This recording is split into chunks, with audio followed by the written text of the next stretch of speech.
Okay, so we're returning this truck early. We've had problems with it the whole way. We've got all the blankets in the dolly are inside of it. And let's go ahead and do a recording. So the windshield wipers don't work. There's no windshield fluid. It was a horrible noise, like exhaust inside the whole time. My husband had to wear a mask the whole time he drove it.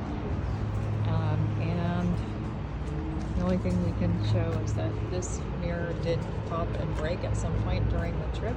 Maybe hit a sign or something. Although the outside of it is just fine, so we're really not sure what caused the mirror to break. But everything else is good, except for this terrible exhaust smell and terrible sound.